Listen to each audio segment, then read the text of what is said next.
எத்தனை சீட்டு ஜெயிப்பாங்கன்னு கேட்டீங்க. இன்னைக்கு தினமலர்ல ஒரு செய்தி வந்திருக்கு.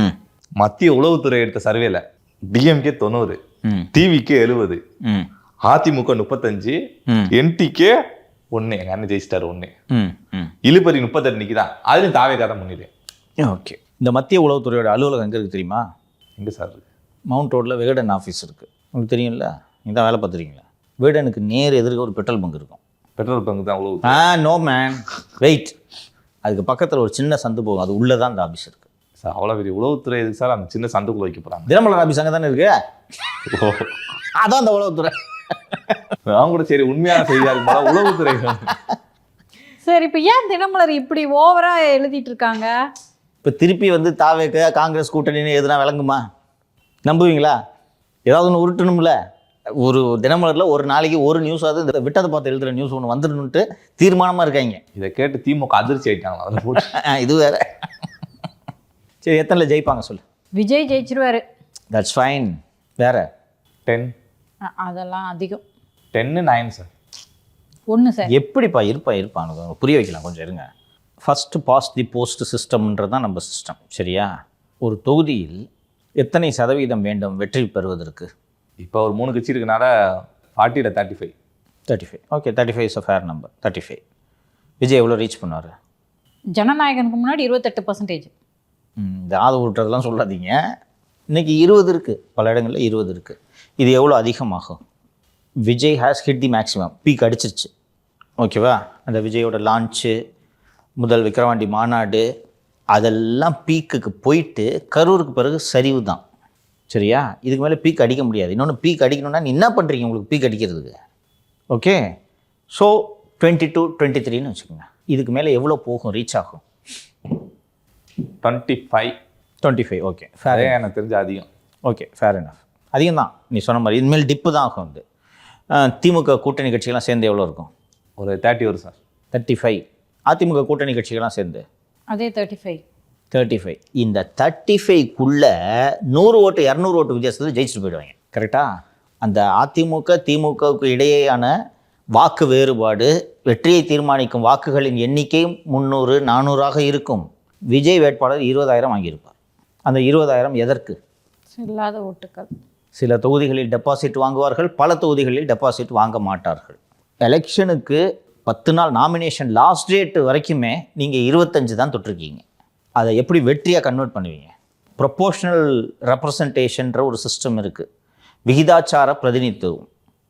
ஒரு கட்சி 5% வச்சுருக்குன்னா அவங்களுக்கு 5 எம்எல்ஏ, ஒரு கட்சி 20% வச்சுருக்குன்னா அவங்களுக்கு 20 எம்எல்ஏ, 30% வச்சுருக்க கட்சிக்கு 30 எம்எல்ஏன்றது வேறு. அன்னைக்கு விஜய் வில் பி ரெப்ரசன்டட். இது first past the post system.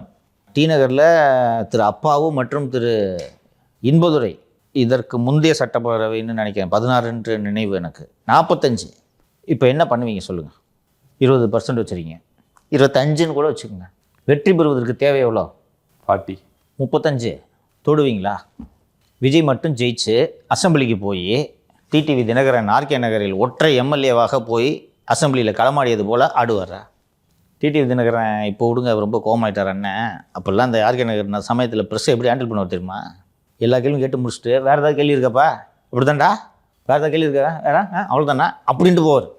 இன்னொன்று, விஜய் மட்டும் ஜெயிப்பார் அப்படின்றது என்னுடைய ஆசை.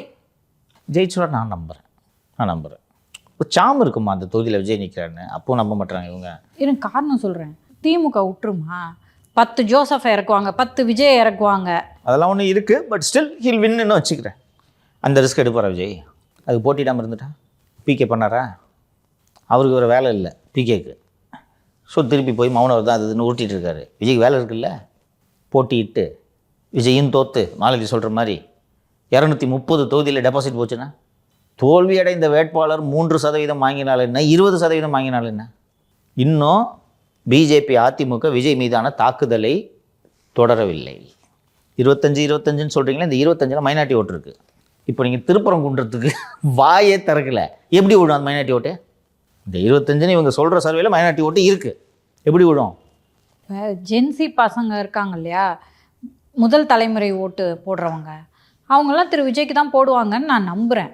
இப்படி அமைதியாகவே இருக்கார்ல சார், அவங்களும் யோசிக்க மாட்டாங்களாங்க சார்? நான் அவங்க ஜென்சி ஓட்டு விஜய்க்குன்னு நான் கண்ணை மட்டும் ஒதுக்கி வைக்கிறேன்மா அவங்களுக்கு. அவங்களுக்கு கண்ண மூடி ஓட்ட போட்டுருவாங்க.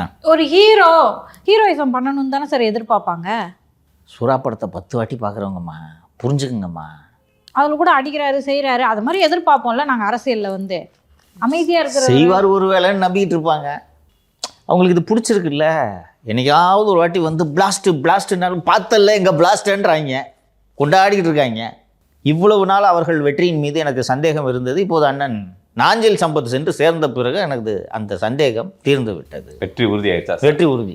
ஊருக்கு ஊர் பாசறை நடத்துங்கன்னு சொல்லிட்டாராம். நீ நாளைக்கு கட்சி ஆரம்பிச்சு கூப்பிட்டனா வந்துடுவார். ஒரு கார் மட்டும் வாங்கி கொடுக்கணும். நல்ல ஒரு அண்ணன், போகாத கட்சியே இல்லை, நல்ல பேச்சாளர். திரு நாஞ்சில் சம்பத்துக்கு வீடியோ வருமா? அது செங்கோட்டையனோட முடிஞ்சிச்சு. அவரே ஏன்டா சேர்ந்தோன்னு முடிச்சுட்டு உட்காந்துருக்காரு. இப்போ ஃபீல் பண்ணுறாரு செங்கோட்டையன். சும்மா சொல்லாதீங்க, சீரியஸாக சொல்கிறேன். ஏம்மா இது கூட எப்படிம்மா அவர் மெர்ஜாவார்? அவர் ட்விட்டர் டெலீட் பண்ணதை திரும்ப போஸ்ட் பண்ணிட்டார். திரும்ப போஸ்ட் பண்ணிட்டாருமா. சரிம்மா, நீங்கள் ஒரு கட்சியில் சேர்ந்துட்டீங்க. இப்போது செங்கோட்டையனுக்கு கொள்கை தலைவர்கள் யார்? செல்வி ஜெயலலிதா, எம்ஜிஆர். அது எப்படி செல்வி ஜெயலலிதா விஜயோட கொள்கை தலைவரா? வேலு நாச்சியார், அஞ்சலி அம்மாள், அம்பேத்கர், பெரியார், காமராசர்.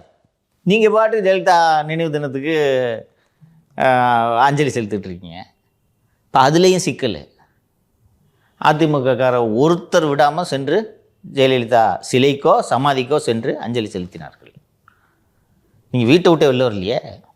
அதான் போட்டோவுக்கு அஞ்சலி செலுத்தினாங்களே. அது ட்விட்டரில் போட்டதெல்லாம் விடு. தலைவனை பின்பற்றி அவர் எப்படி பண்ணிட்டாரு பார்த்தீங்களா? வீட்டுக்குள்ளேயே வச்சு அஞ்சலி செலுத்தி. இனிமேல் அவரும் வீட்டுக்குள்ளே தான். கார் வாங்கி தரேன்னு சொல்லியிருப்பாங்க. அதனால தான் சம்பத்து இருக்காரு. நீ செகண்ட் ஹேண்டில் ஒரு காரை பிடிச்சி கொடு, ஒடியாந்துருவார். சீரியஸாக கூப்பிட்டா வந்துடுவாருப்பா. அதை யோசிக்கவே மாட்டார். திமுக 50 காசு கொள்ளையடிக்கிறாங்க ஒரு கார். நான் சொல்லுவேன், இந்த பாருங்க இங்கிட்ட ஒன்றும் பேராது, பேசாமல் லஜ கட்சிக்கு போங்கன்னு நான் சொல்லுவேன். போயிடுவார். போய் அவர் பாட்டு பாண்டிச்சேரியில் பிரச்சாரம் பண்ண ஆரம்பிச்சிருவாரு. என்ன தவறு? நல்ல ஆப்ஷன் சார், நல்ல ஊர், எந்த பக்கம் சுற்றினாலும் பீச்சு, கடற்கரையில் அமர்ந்து கவி பாட வசதியாக இருக்கும். நல்லா பேசுவார். So Vijay May choose not to contest. இன்றைக்கி நீங்கள் ஒரு மாளிகையில் அமர்ந்து கொண்டு நான் முதல்வர் ஆகிட்டேன் கனவு கண்டுக்கிட்டே இருந்தீங்க. நெருக்கத்தில் தெரிஞ்சிடும். இப்போவே தெரிஞ்சிருக்கும். ஆட்சியில் பங்கு, அதிகாரத்தில் பங்கு நீங்கள் சொல்லி 2 வருஷம் ஆகுது. ஒருத்தர் சீனாங்களா உங்களை? ரிஜெக்டட் பிசியாக தூக்கி போட்டுட்ருக்கீங்க நீங்கள். அப்போது நெருங்க நான் கரூருக்கு பிறகே டிப்புன்னு சொன்னேன். அரசியல் செயல்படாத தன்மையின் காரணமாக இன்னும் டிப்பாகும். அது இங்கே பேச தானேப்பா வரும். டிடிவி தினகரன்றவர் 0ப்பா. ஜெயலலிதா உயிரோடு இருந்த வரையில் யாருன்னு தெரியாது. ஏதோ தினகரன் ஒருத்தர் இருக்கார், பெரிய குளத்தில் எம்பியாக இருந்தார், இவ்வளோதான் தெரியும். 2-3 கேஸ் வாங்கியிருக்காரு, இவ்வளோதான் தெரியும். ஜெயலலிதா இறந்த பிறகு அதிமுக திமுக 2 கட்சிகளையும் வீழ்த்தி விட்டு சுயேட்சையாக ஜெயிக்கிறாருப்பா அவரு. வெறும் பேச்சு. நான் கேட்டேன் ஒரு ஏடிஎம்கே லீடர்கிட்ட, சார் ஒரு ஓட்டுக்கு 6500 கொடுத்தீங்களா இல்லையா? நீங்கள் ஆமாம் சார் கொடுத்தோம் அப்படின்னாரு. 6500 அப்படி கொடுத்தோம். எப்படி சார் தோற்றிங்கன்னா? இல்லை சார் அந்த பீரியடில் வெறும் டிடிவின்னு ப்ரெஸ்ஸில் பேசி அவர் பூரா ஜனங்க இம்ப்ரெஸ் ஆகிட்டாங்க சார். அப்போ அவர் ஜெயிக்கிறாருன்னா தன்னோட அரசியல் கிராஃபை கொஞ்சம் கொஞ்சமாக உயர்த்திக்கிட்டே இருக்கார். நீங்கள் உயர்த்துறதுக்கு என்ன பண்ணீங்க? எங்கள் அண்ணனே பேசி தானே சார் 8% வெறும் பேச்சு. சீமானோடது வெறும் பேச்சு. இப்போதான் கொஞ்சம் மான் ஊருகா அப்படின்னு அண்ணன் கேள்விப்பட்டிருக்கேன். எங்கேயாவது மான் ஊருகா? அதுக்கு ஒரு தனி வீடியோ வரும். பண்ணிடலாம். மான் ஊருகா கதை கேட்டியா? இந்த மாதிரி கதையாவது சொல்லணும். நீங்கள் எதுவுமே பண்ணாமல் இருந்து எப்போயாவது ஒரு வாட்டி வந்து வர்ட்டான்ட்டு 2 வாட்டி தலையாட்டினீங்கன்னா ஜனங்க பூரா ஓட்டு போட்டுருவாங்க உங்களுக்கு. சரி சார், புதுச்சேரியில் வந்து பொதுக்கூட்டத்துக்காவது பர்மிஷன் கொடுப்பாங்களா மாட்டாங்களா? பர்மிஷன் கொடுக்குறேன்ட்டாங்கம்மா. கொடுக்குறேன்ட்டாங்க. ஒரு ஆய்வு பண்ணுறேன்ட்டு கோயிலில் போய் சுற்றிட்டு இருக்காரு புஷி. இப்போ அவருக்கு நல்ல வேலை கட்சி ஆரம்பித்து நம்ம டெப்டி சிஎம் ஆகலான்ட்டு அவர் திட்டமிட்டு இருக்காரு. உண்மையாகவே அவருக்கு தான் சார் சாதகம். ஆதவன் ஆசை நிறைவேறிச்சு. ஆமாம், உண்மையிலே ஆனந்த் இஸ் லக்கி. எனக்கு ஒரே ஒரு விஷயம் மட்டும் புரியல சார். இப்போது இன்னொரு சேனலில் வந்து நான் சொல்லிகிட்டே இருக்கேன், சவுக்கு சங்கரை வந்து நான் இந்த சேனலுக்கு கூப்பிட்டு வந்துடுறேன் அப்படின்னு சொல்லிட்டு பார்த்தா இல்லை அவரை கூப்பிட்டு வர முடியல அப்படி சொல்லிட்டு நானே அந்த சேனலில் போயிட்டு வேலை கேட்குறேன்னு வைங்களேன். அப்போ உனக்கு ஒன்றுமே மரியாதை இல்லையா, உனக்கு அங்கே பவரே இல்லையா அப்படின்னு தான் அந்த சேனல் என்னை பார்த்து கேட்கணும். பரவாயில்ல, நீங்களாவது வந்துட்டீங்களே அப்படின்னு சந்தோஷப்படுற நிலைமையில் அந்த சேனல் இருந்துச்சுன்னா அந்த சேனல் விளங்குமான்னு சொல்லுங்கள். எனக்கு தெரிஞ்சு அங்கேயும் போய் ஒரு கிராஃபை போட்டு காட்டிருப்பாரு. இப்படி ஒரு ஆளா நம்ம கட்சிக்கு வேணுங்க வந்து சேர்ந்துக்குங்கன்றது. தொடர்ந்து தப்பு பண்ணுறாரு. நீங்கள் கவனிச்சுட்டு வாங்க. ஃபஸ்ட்டு மிஸ்டேக்கு பிரசாந்த் கிஷோர் மேடை ஏற்றுனது. இன்னொரு நாள் விரிவாக நேரம் இருக்கும்போது விவாதிப்போம். கட்சி ஆரம்பித்து போட்டிட்டதே பிஜேபி சொல்லி. பிரசாந்த் கிஷோர் ஊருக்கு பூரா சர்வே எடுத்து அனலைஸ் பண்ணி சொல்கிற ஒரு 3% தான் வாங்குவார்னு பிரசாந்த் கிஷோருக்கு தெரியாது? ஆட்சி அமைச்சிட முடியும்ன்ட்டு நம்பியிருப்பார்னு நினைக்கிறீங்களா நீங்கள்? நம்பிட்டு அவர் போட்டிட்டு இருப்பாரு. 90% சீட்டை ஜெயிச்சாங்கல்ல, இதுக்கு தான் பிரசாந்த் கிஷோரை நிற்க வச்சது. They'll use him for 29 also. Prashant Kishor will expand in Hindi land. அப்படி இருக்கும்போது அந்த பிரசாந்த் கிஷோரை கூட்டின்னு வந்து மேடை ஏற்றி பிரதர் இன் நாம்ஸ்ன்றது நீங்கள் பண்ண ஃபஸ்ட்டு மிஸ்டேக். அதுக்கு பிறகாவது கவனமாக இருக்க வேணாமா? செங்கோட்டையனை சேர்த்துக்கிறீங்களே, நான் எல்லா விஷயத்துக்கும் நான் சொல்லியிருக்கேன், ஒரு விஷயத்தை செய்யும்போது காஸ்ட்டு பெனிஃபிட்டை அனலைஸ் பண்ணணும். செங்கோட்டையினால் உங்கள் கட்சிக்கு என்ன பெனிஃபிட், அதனால் நீங்கள் கொடுக்க போகிற காஸ்ட் என்ன? காஸ்ட்டு ஜெயலலிதாவை தனது கொள்கை தலைவராக ஏற்றுக்கொண்ட செங்கோட்டையனை உங்கள் கட்சியில் அடைத்து வந்து அவருக்கு மிகப்பெரிய பதவி கொடுத்து கொங்கு பகுதியின் பொறுப்பை கொடுத்து நீங்கள் அடைந்தது ஒன்றுமில்லையே. செங்கோட்டையனால் ஒரு 10 தொகுதியில் வெற்றி பெற வைக்க முடியும். செங்கோட்டையனை மீறி அந்த ஏரியாவில் வேறு கட்சி ஜெயிக்க முடியாது. அல்லது செங்கோட்டையன் பின்னால் ஒரு மிகப்பெரிய சமூகம் இருக்கிறது என்று சொன்னால் உங்களுக்கு அதனால் பலன். கவுண்டர் சமூகம் மொத்தமும் அதிமுக பிஜேபி பின்னாடி இருக்குது. எப்படி செங்கோட்டையன் பின்னாடி இருக்கும்? இதே ஓபிஎஸ் அவர்களை தூக்கியிருந்தா கூட பரவாயில்ல. சாதி, ஓபிஎஸ் அவர்கள் பின்னால் ஒரு மிகப்பெரிய சாதி இருக்குது. தினகரன் பின்னால் ஒரு பெரிய சாதி இருக்குது. அவங்க உங்களை சீண்டலையே. டெல்லிக்கு சென்று விட்டு வந்து விமான நிலையத்திற்கு வந்த பன்னீர்செல்வத்திட்ட வந்து செங்கோட்டையன்ட்ட சந்திச்சிங்கன்னா அவர் அங்கே போய் சேர்ந்த பிறகு என்கிட்ட பேசலைங்க, நானும் பேசலைங்கட்ட. அதுலேயாவது ஜாதி இருக்குது. நீங்கள் குறிவைப்பது தலித் சமூகங்களை, அந்த சமூகத்தை சேர்ந்த தலைவர்களை எதிர்த்திருந்தால் கூட சாதி ஓட்டு வரும்னு நான் சொல்லலாம். இது 2வது மிஸ்டேக். ஆனால் செங்கோட்டையன் காஸ்ட் பெனிஃபிட் ஒர்க் பண்ணியிருந்தாருன்னா காஸ்ட்டை விட பெனிஃபிட் அதிகம் இருக்குது. காஸ்ட்டே இல்லை, ஆக்சுவலி நினச்சதெல்லாம் செஞ்சுக்கிட்டு இருக்காரு. வந்து 2 கும்பிடு போட்டுட்டு கட்சியில் இருக்கிறதுல பெரிய பதவி வாங்கிட்டு போயிட்டாரு. 2 பதவி அடையாளம் இல்லாமல் இருந்தார். 2 நாள் நியூஸில் வந்துட்டு இருந்தார். போதுமா? சந்தோஷம். இனிமேல் கட்ட வேகம். இன்னைக்கு வெளியே போனால் 10 கேமரா. நான் எதற்காக சொல்கிறேன் என்று சொன்னால் அப்படின்னு பேசிக்கிட்டு இருப்போம் ஜாலியாக. என்னதான் அரசியல் பண்ணுறீங்க?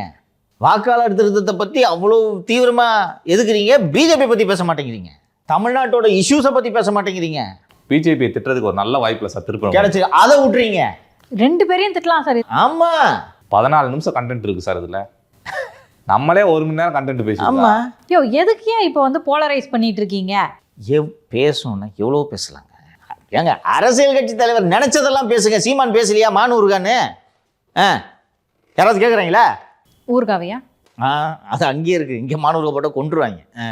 அப்போது காங்கிரஸ் குழு முடிவு செய்தது போல் நீங்கள் தமாஸ் கட்சி தானே அரசியல் பண்ணுறேன்னு தமாஸ் பண்ணிகிட்ருக்கீங்க. நீங்கள் எப்போயாவது தீபாவளி பொங்கலுக்கு வெளியில் வந்து யோன்ட்டு போயிட்டு உட்காந்துக்க வேண்டியது. உங்களை நம்பி எப்படி ஜனங்க வாக்களிப்பாங்கன்னு நினைக்கிறீங்க நீங்கள்? கே நேர் அவர்கள் சொல்லியிருக்காரு சார், வீட்டுக்குள்ளே உட்காந்துட்டு விமர்சனம் எழுதுனா மக்களை எப்படி ஆதரிப்பாங்க? He's right. அண்ணெல்லாம் ஃபீல்டு ஒர்க்கர் தெரியும்ல. எப்போயாவது வெளியில் வர உதயநிதி வந்து வீதி வீதியாக போய் வேலை செஞ்சுக்கிட்டு இருக்காரு. ஆனால் ஆசை மட்டும் இவ்வளோ இருக்குது. 32 வருஷம் தமிழ்நாட்டை ஆண்ட ஒரு கட்சிக்கிட்ட போயிட்டு 2.5 வருஷம் சிஎம் கொடுன்னு கேட்க தெரியுது உங்களுக்கு. அப்போ நீங்கள் எதை நோக்கி போகிறீங்க, எங்கே போக போகிறீங்கிறத புரிஞ்சுங்க. சிஎம்மா கொடுத்துட்டா என்ன சார் பண்ணுவீங்க? ஹையரார்கி கூட தெரியாது, யார்கிட்ட என்ன வேலை வாங்கணும்னு தெரியாது, யார் என்ன வேலை பார்ப்பாங்கன்னு தெரியாது. தேர்தல் ஆணையத்துக்கு லெட்டர் எழுத சொன்னால் உள்ளாட்சி தேர்தல் நடத்துகிற மாநில தேர்தல் ஆணையத்துக்கு லெட்டர் எழுதுறாங்க. அவங்க கட்சி அங்கீகாரமே வாங்கல, எங்களையும் எல்லா கூட்டத்தும் கூப்பிடுங்கன்றாங்க. ஏன் 400 ரவுடி விஜய் அவர்கள் போட்டியிடாமல் தவிர்ப்பதை நோக்கித்தான் இது செல்கிறது. பட் அவர் ஜெயிச்சிருவாருன்னு சொல்கிறீங்களே சார். ஜெயிச்சுட்டு தனியாக போய் பேசிடுவார் அசம்பிளியில், இல்லையா? எதுக்கு டிடிவி தினகரன் நான் உதாரணமாக சொன்னேன். ஒரு ஆள் 100 மைக்கை சமாளிப்பார். இவர் சமாளிப்பாரா? என்ன எம்எல்ஏ ஆவார், சட்டப்பேரவைக்கு போவார், எதிரியை வந்து தோல் மேலே கை வச்சு ஜனகன மன அப்படின்னு தள்ளுவாருன்னு பார்த்தா போக மாட்டாருன்றீங்க. ஜெயலலிதா அவர்கள் முதல்வராக இருக்கும்போது திரு கருணாநிதி அவர்கள் ஒற்றையாளாக எம்எல்ஏவாக இருந்தார் என்று நினைக்கிறேன். அவருக்காக வீல் சேரில் அவர் ஆன பிறகு ரேம்ப்லாம் போட்டாங்க. அசம்பிளி உள்ளே போக மாட்டார், வெளில போய் கைத்து போட்டு வந்துடுவார். ஏன் சார்? அவங்க பவர்ஃபுல்லான லேடி தானே சார். இல்லை என்ன சிக்கலாகும்னு நான் கேட்குறேன். தனியாக போய் மாட்டிட்டு என்ன பண்ணுறதுன்னு. அப்போ இவர் தனியாக போய் அசம்பிளி நின்று பேசிடுவார், இல்லையா? கமலை விட்டுருங்க. கமல் கோயம்புத்தூரில் வானதிக்கு எதிராக வெற்றி பெற்றிருந்தால் ஒத்தையால் போய் அசம்பிளியில் பேசியிருப்பார். தைரியமாக அவர் பேசுவார். எவனுக்கும் புரிய போகிறதில்ல. என்ன பிரச்சனை? எது வேணாலும் பேசலாம். அப்போ எப்படி போட்டி போடுவார்? இவர் தான் ஜெயிப்பார், தெரிஞ்சிடும். இந்த 26, 28ன்றது எலெக்ஷன் நெருக்கத்தில் இப்படி இருக்காது. அலைன்ஸ்லாம் ஷேப் ஆகிடும். இன்றைக்கி தானே ஏடிஎம்கே பொழந்துட்டு கிடக்கு, ஷேப் ஆகிடும் அலைன்ஸு. இன்னைக்கு கிராஃப் கம்மியாக இருக்குது சார். ஜனநாயகம் படம் வார்த்தோம், அப்புறம் பாருங்கள். சரி தெரியும். அது இன்னொன்று தக் லைஃபாக இருந்தால் சொல்ல முடியாதுல்ல. இருக்க 25, 20க்கு போயிடும். 2க்கு போனாலும் போயிடும். தக் லைஃப் மாதிரிலாம் இருந்துச்சுன்னா ஸோ காங்கிரஸ் டீமு சரியாக கணிச்சிருக்குன்னு நினைக்கிறேன். 2 hours என்னமோ டிஸ்கஷனு பேசிட்டு இவங்க தமாஸ் கட்சின்னு முடிவு பண்ணிட்டாங்க. இன்னொன்று, இல்லை நாங்கள் அப்படிலாம் தமாஷெல்லாம் இல்லை, சீரியஸாக அரசியல் பண்ணுறோன்னா என்னையா பண்ணியிருக்கீங்க?